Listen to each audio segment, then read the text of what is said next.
नमस्कार। इसमें मौजूद है हथीन विधानसभा क्षेत्र में। आज बहुत बड़ी बात ये हुई है कि संयुक्त मोर्चे का गठन हो गया है कांग्रेस के टिकटार्थियों में। कांग्रेस टिकट के जो दावेदार हैं इस बार पहली बार एकत्रित हुए हैं, एकजुट हुए हैं और मिलकर टिकट की मांग करेंगे और विधानसभा क्षेत्र की जो समस्याएं हैं उसको उठाएंगे। सबसे पहले बात करेंगे बलजीत सिंह डागर से। डागर साहब, जो आज आप लोग इकट्ठे हुए हो, ये एंटी इजराइल है क्या? गुड। नहीं, ऐसा कुछ नहीं है। हम सब कांग्रेस के वफादार सिपाही हैं, किसी के खिलाफ नहीं है। सब अपनी अपनी बात को रख रहे हैं यहाँ पर, और इसीलिए हम एक प्लेटफॉर्म पे आए हैं कि सब मिलके, इजराइल भाई भी आना चाहें उनका भी स्वागत है। ऐसा नहीं है हम सब एंटी इजराइल हैं, पर हमारा मकसद ये है कि कांग्रेस उसको टिकट दे जो ज़मीन से जुड़ा हुआ हो, जिताऊ हो, जिसके साथ जनता हो और जिसने बगैर राजनीति के भी यहाँ काम किए हों लोगों के हित में, उनको टिकट दे। 9 विधानसभा क्षेत्रों में सबसे ज़्यादा वोट प्रतिशत अगर पड़ा है तो कांग्रेस के हक में हथीन में पड़ा है। क्या इस वजह से आप लोग उत्साहित है कि इस बार हथीन की टिकट किसी एक ऐसे टिकटार्थी को मिले जो चुनाव जीत सके?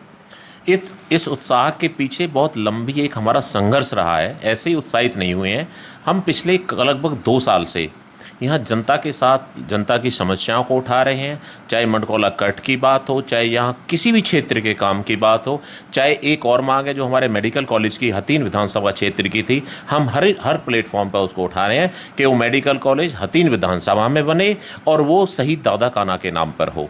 इस मांग को मैं हर जगह उठाता रहा हूँ। चाहे रोज़गार की बात हो, यहाँ रोज़गार तभी होंगे जब उद्योग आएंगे यहाँ पर, और उद्योग तब आएंगे। मैं कई प्लेटफॉर्म पे ये मांग उठा चुका हूँ कि इस सरकार ने तो नहीं सुना, पर एक उद्योग समन्वयक आयोग का गठन हो जिसमें एक चेयरमैन हो और उद्योग मंत्री के अंतर्गत वो बने जो उद्योगों के बीच की कड़ी हो और कहाँ उद्योग स्थापित करने हैं।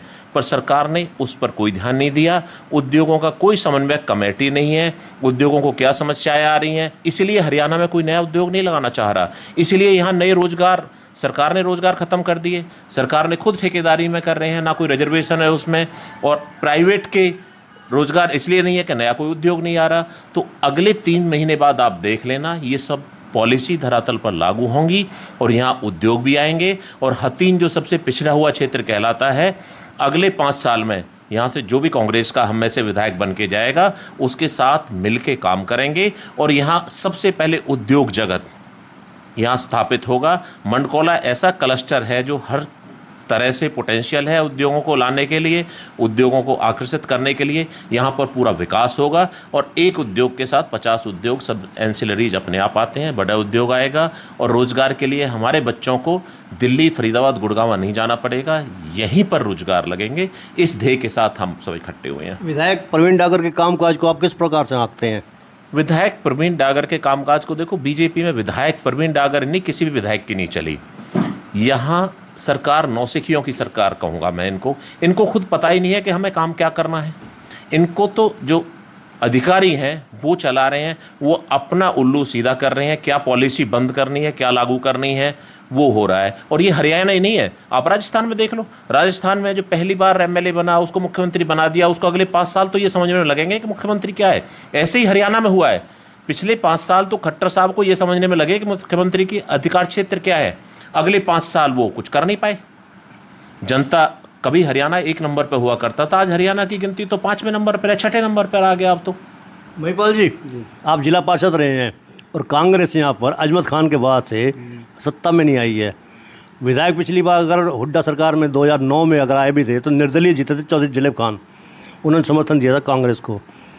कांग्रेस कभी सत्ता में नहीं आ पाई, इसके पीछे वजह क्या मानते? देखिए, सत्ता में एक बार आई थी 1967 में, आप कहने से वो आया राम गया राम का सरकार रही थी। जस्टिस तेवतिया जी उस समय बने थे, मेरे परिवार से थे। लेकिन जो हमारे यहाँ जो हिंदू और मुस्लिम का जो मामला है, कभी ऐसा मौका मिला ही नहीं जो अच्छे कैंडिडेट को टिकट मिले।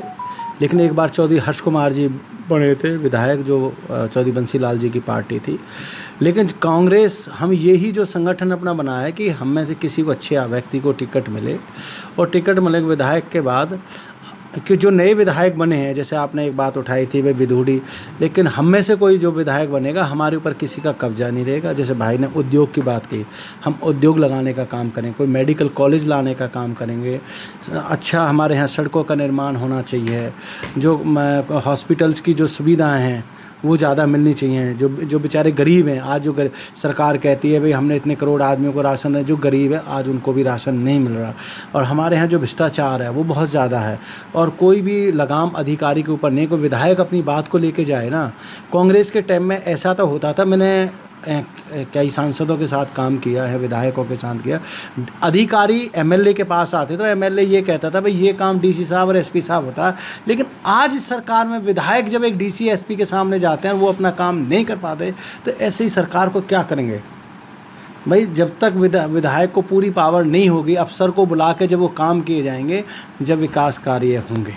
कांग्रेस कब कब सत्ता में आई है? कांग्रेस यानी कि कांग्रेस के टिकट पर विधायक कब कब बने हैं हसीन में? देखिए, एक तो हमारे यहाँ अजमत खां बने थे जब चौधरी बचन लाल जी थे, और चौधरी जस्टिस तेवतिया जी बने थे, राव वीरेंद्र सिंह जी थे। उसके बाद कांग्रेस का कोई ऐसा विधायक नहीं बन पाया। क्या इसके पीछे वजह ये नहीं है कि गुटबाजी के शिकार कांग्रेस सदस्य रही है? देखिए, गुटबाजी की बात भी नहीं है, लेकिन टिकट कभी कभी ऐसे चला। हमारे यहाँ कुछ जो हमारे हिंदू मुसलमान का एक नारा लगता है, जो मुसलमान भाई खूब कांग्रेस को वोट देते हैं, लेकिन अच्छे प्रत्याशी को टिकट नहीं मिल पाती। जो आज हम 6 जो टिकट मांग रहे हैं, जिसमें हमारे भाई बलजीत डागर है, मैं हूँ, मेरी बहन है सबिता चौधरी जी, साबिर खान भी हैं, और अपने एक मोहम्मद बिलाल जी भी हैं, और राजू भी है। इसीलिए हम एक अपना एकजुट बनाया कि अच्छे व्यक्ति को टिकट मिले और जो लोगों की जन समस्याएँ हैं उन जन समस्याओं को निपटाया जाए। इजराइल चौधरी जो हैं वो पिछले चुनाव लड़े थे कांग्रेस टिकट पे, क्या वो अच्छे इंसान नहीं है?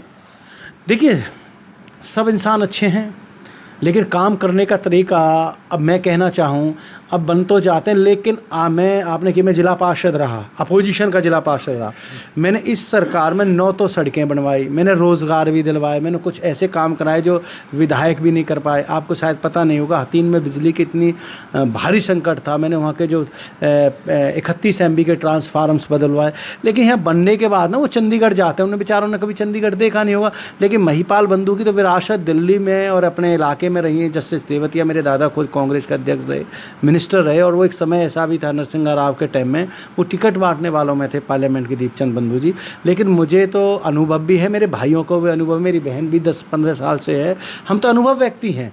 लेकिन जो डागर साहब, प्रवीण डागर जी कह रहे हैं, जैसे भाई साहब ने कहा कि खट्टर साहब है, इनको तो सीखने में 5-5, 10-10 साल लगेंगे। अब मुझे कोई सड़क बनवानी है, मुझे सुनने की आदत नहीं, मुझे पता है सड़क कौन करता है, बिजली का खम्मा किसको लगाना है, मीटर किसको लगाना है, रोज़गार कहाँ से मिलेगा, IIT कोई कॉलेज लेकर आने वो कहाँ से आएगी। लेकिन 5 साल तो इनको सीखने में निकल जाते हैं। महिपाल बंधु को ज़रूरत नहीं है, महिपाल बंधु तो पहले ही सीख के आया है।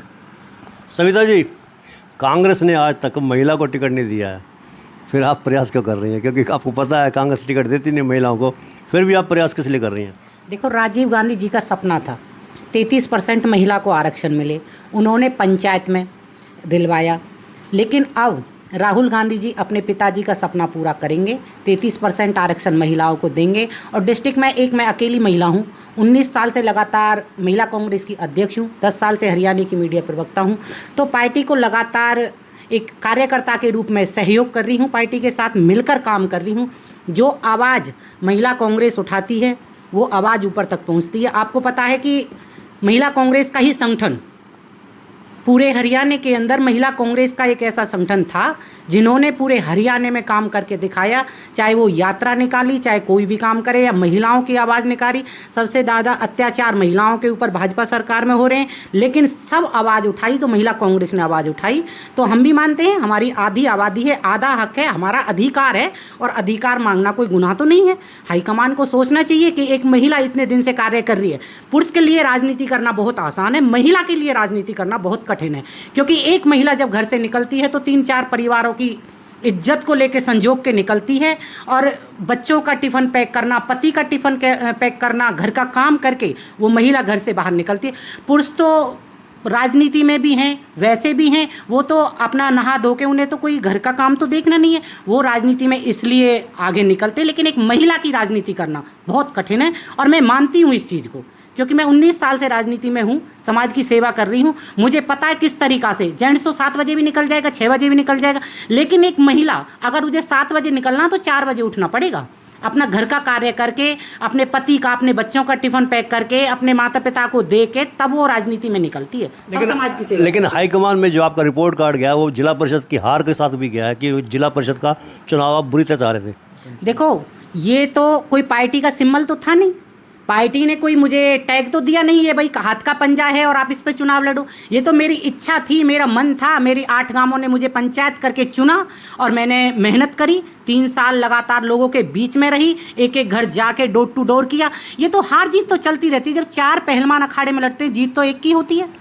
सब तो नहीं जीतते। जब चौटाला साहब सरपंची का चुनाव 2-3 बार हार चुके तो वो भी तो सीएम बन गए हैं। तो इसमें हार जीत ऐसा कुछ नहीं है। मैंने संघर्ष किया, मैंने मेहनत करी, किसी पार्टी ने मुझे सिंबल नहीं दिया, किसी पार्टी के नेता ने, मैं खुल के कहती हूँ, किसी पार्टी के नेता ने मेरी मदद नहीं करी। मैंने अपने बलबूते पे अपने समाज के, अपने बुजुर्गों के सम्मान के लिए समाज में उतरी थी। उन्होंने मुझे जो आश्वासन और प्यार दिया, मैं उस प्यार को सदैव सर पर रखूँगी, क्योंकि हार जीत तो ये एक चलती रहती है। आप रणदीप सुरजेवाला के खेमे से आती है, टिकट की पैरवी करेंगे आपके लिए? क्योंकि जैसे हुड्डा पैरवी करते हैं अपने नेता के लिए, तो सुरजेवाला भी करेंगे पैरवी?